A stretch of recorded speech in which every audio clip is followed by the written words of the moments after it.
Alright, boys and girls, and welcome to Gorn Guitar. We have Steven Sanchez here, fame or fortune. He doesn't need any of those things. So this one is a Steven Sanchez DNA song here.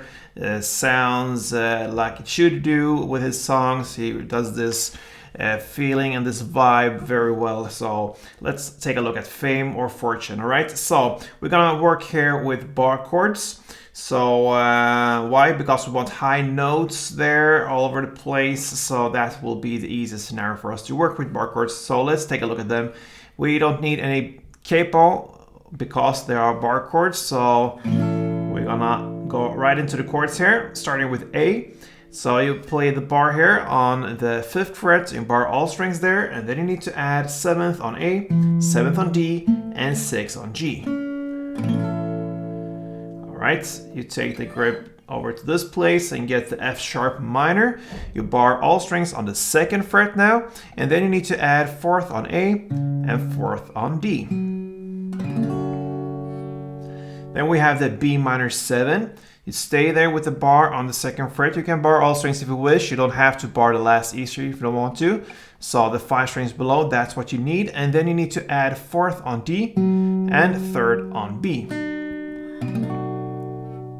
Then we have this transition chord. It's basically the B minor 7 still there, but we'll add a G sharp. If you can do that, that's great. A G sharp note there. So that is found here on the 4th fret E string. So if you can reach out with a little pinky up to this position, that's what is used, and that's great. If you cannot, then just stick with the B minor 7. All right, then we have the E7. I'm going to actually show you 2 different ways of handling this E7 chord.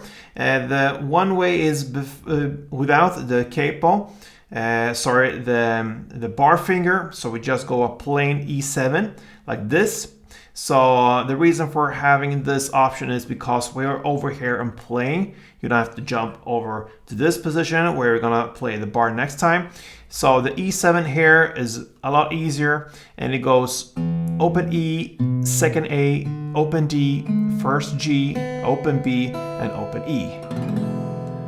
I showed you that chord in the introduction as well, but also the bar E7, and you found it this position. So when you are here at the B minor, if you don't want to jump all the way here, you can go to this E7. But the E7 with the bar is with the index finger barred on the 7th fret. You don't have to bar the last E string, just the 5 strings below.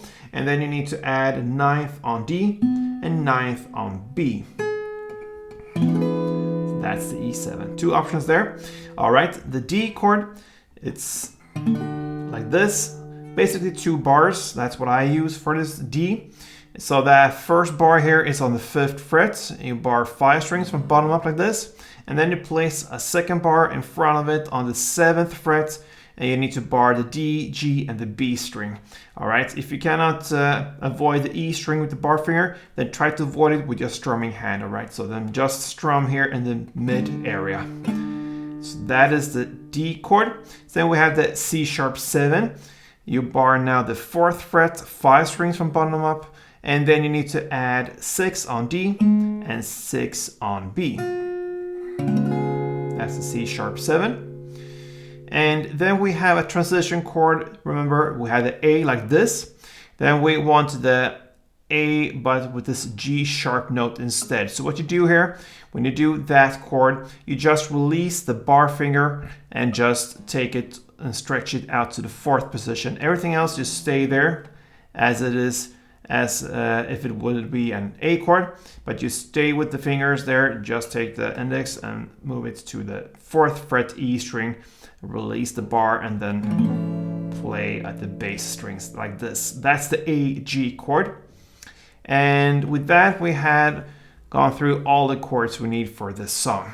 So we're gonna take a look at the strumming pattern. It's very easy. So it's just down, up, down, up. So 2 down ups, okay? So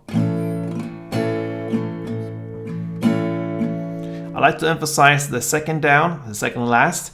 I play more on the bass strings with all the other downs and ups, but on that 2nd last down, I go down to higher notes down there. So bass, bass, top, bass, bass, bass, top. Okay, so.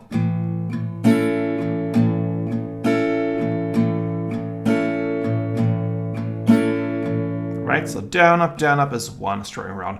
Now we're ready for this song here, and it's basically just two different parts, so to speak. We have one verse part and one chorus part. So let's take a look at the verse now. We have A, 2 string arounds, then F sharp minor 2, then we have the B minor 7, 1. Then we have the B minor 7, and then with this added G sharp note, 1. And if you cannot grip that, then just go with B minor 7 2 times, okay? 2 string arounds. And then you end with E7. Either go with this easier version of E7, since you are here and playing, or you go up to this bar E7. I like the bar chord because I like the higher notes for this one, and that you're gonna play for 2 string rounds, and that's it. So one verse round goes like this: A, F sharp, B minor,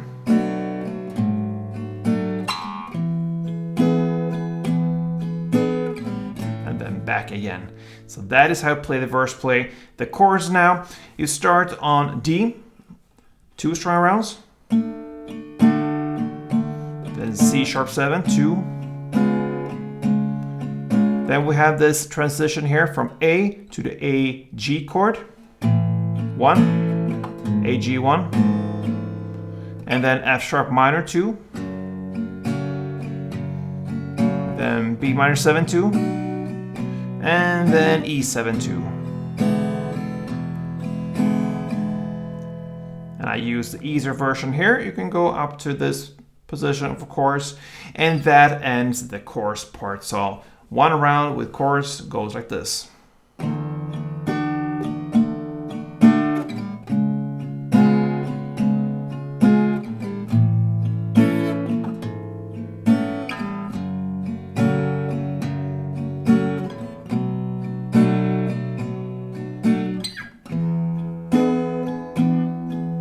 And verse play.